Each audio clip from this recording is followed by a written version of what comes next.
We already have successful, profitable models where this works, where businesses can focus a lot of their profit potential around service models, whether it's doing repairs themselves or selling service parts. You sell a product once, but you can have a relationship with that customer over time by selling them repair parts again and again. So if we turn to the to repair as a just as an activity, it seems like it lacks the glamour of innovation, which is much more focused on today's economy. What's your Yeah. perception on this? Why is it that way? I think that's probably true, and I think that's hardwired into human perception. We're always focused on what the shiny new thing is, whether it's 3D printing or 3D TVs. We all thought that was going to be the amazing thing 5 years ago, and you had huge amounts of news coverage around it, and it didn't really amount to anything. Nobody actually wants a 3D television in their home. But that didn't stop us from talking about it. So humans are always going to talk about what's new. Uh, and I think the challenge for us as we're thinking about what kind of economy do we want to structure is we have to understand the psychology that's driving us toward new shiny products all the time, but realize that that's probably not best for society. But I also read an article just the other day in The Economist entitled Repair is just as important as innovation. And that's where they mentioned that it's a little bit trickier to do, and businesses have these established infrastructures, and Right. it might become too difficult to move away from them. Yeah. Do you have any perceptions on that? Well, yeah, manufacturing is a system, but and we've invested a lot of research in figuring it out. My company, we design and sell, so we manufacture and sell toolkits. This is our screwdriver set. So I'm very familiar with all the complicated challenges of setting up manufacturing. Repair is also a system and has just as many challenges. Uh, if you think about, it's distributed. You have to make sure that the parts are available in a distributed fashion. A lot of manufacturing of spare parts you want to do at the same time you're manufacturing a product, and maybe you shut down that assembly line. You have to project out and know how many parts are we going to be warehousing for the next 10 years. And that's a challenging problem to figure out and do that forecasting, but it's worth it because the profit margins are going to be there in the parts. But if we provide all of these services out there, does it not reduce consumption as well? Is that something that holds true? To some extent, I think we're going to have to reduce consumption. By that I mean that if you think about a toaster or a kettle, um, buying the cheapest version of that, which is what we have been trending to do, these things don't last very long, and it's net wasteful. Um, and so we need to say, how do we build companies that have quality brands around these kind of household appliances? I have here, so this is a prime example. So this is my KitchenAid mixer. I don't know how popular these are in Europe, but every home in America has one of these things. And they're usually red because it's awesome. It's just a timeless product, and it's a timeless brand. KitchenAid has built their brand around this product, and the reason they've been able to build their brand around their product is that it's really durable, it's long lasting. The expectation, and I don't think anybody would disagree with this, you buy a KitchenAid once in your life, and you're going to keep it for the rest of your life. It's amazingly well built over the years. As there's been pressures to reduce pricing, they haven't switched from metal gears inside the casing to plastic gears. They've been able to keep the quality up. There are service parts available for it if it breaks, which it won't for at least 10 or 15 years. It's a really well designed product. One reason is just an innovation reason. Big companies have focused innovation. They're not going to be able to address every problem.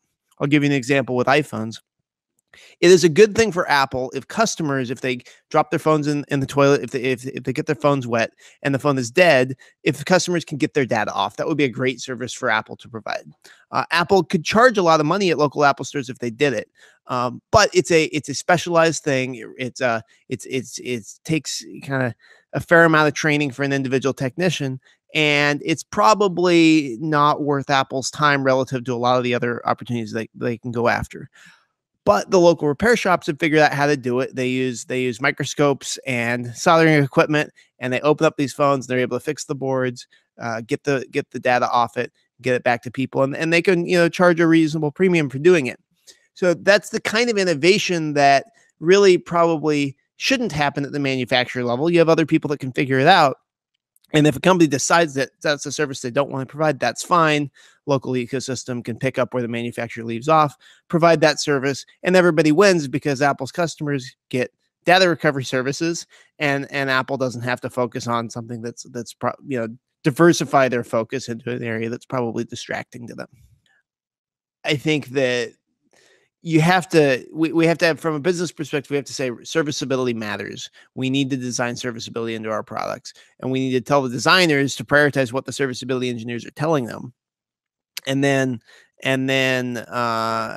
design business systems around it. But I think it's a no-brainer to start factoring this in, and it's just going to be a question of corporate will and prioritization. And do you think also that innovation often is mistaken for technology, and people might be tangled in this language that is used? Yeah, I mean, I think so. I mean, the goal is to provide people with the thing, the service to solve their problem. And I think too easy, it's like a coffee machine is not fundamentally different than it was 10 years ago or 30 years ago, and that's okay, right? I don't need to be able to tweet at my coffee machine. I think we see this in the television space, where companies have been desperate to add new features to push people onto a more rapid upgrade cycle. And the reality is, we want to buy a television and not change it for 10 years. And that, you had companies trying to force innovation down people's throats, forcing 3D technologies into televisions, and nobody wanted that. And it turned out everybody just hung on to their current one. And now we're really seeing, because the kind of pace of new technology change has slowed down, people are hanging on to televisions a lot longer than they used to. And so in order for companies to evolve, they need to find profit somewhere. They're going to have to shift to a more of a service-based model, because I can't imagine 10 years from now, people are replacing their TVs as often as they do now. And we certainly aren't replacing them as often now as we were 10 years ago. There's a lot of mechanisms. I mean, because repair is a system, there are certain policies that have gotten in the way of that. One example is copyright law. As microchips make their way into more and more products, copyrighted content, the software on these products, makes it into things. And so we in the US just had a shift where the Copyright Office granted exemption to copyright law. Right now, historically, it's not been legal to modify the software on products that you own. But in order to repair things, of course, you have to modify it. You might need to bypass a sensor. You might need to make a security upgrade. And so the U.S. Copyright Office has actually reduced copyright protections for companies and granted product owners and repair shops the ability to modify the software on products. And that's really important as we move into the Internet of Things, where you have everything is going to have a microchip eventually. You have to be able to modify the software, just like you have to be able to take something apart. Like, it's fundamentally part of what makes a open economy work. People have to be able to make modifications and repairs to their products. So intellectual property changes are going to be significant. That's something that Europe is going to need to probably catch up with the US on. You're going to need to see, availability of information. We're probably going to need to change copyright protections around service documentation to make it so that people can, innovate on top of that service information.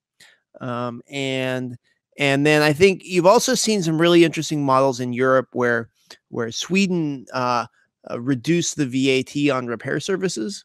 They said, "Hey, why are we taxing labor? We want to encourage more labor. Let's reduce the tax on repair services." That's a great thing. In the U.S., we're ahead of Europe on that one.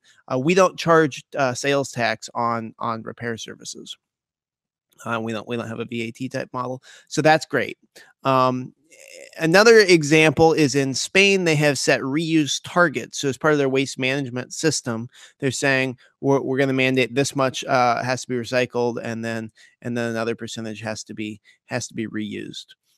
You also see legislation like what has happened in France, where they banned planned obsolescence, and we're seeing the first lawsuit around that against a major company play out right now. HOP is the organization that is driving that, and it's going to be really interesting to see, because if we want to move toward a circular economy, you're going to have good actors and bad actors, and I think creating some regulatory frameworks to be able to encourage the good activity, and also slap people on the wrist when they're actively causing products to fail prematurely is probably a good thing.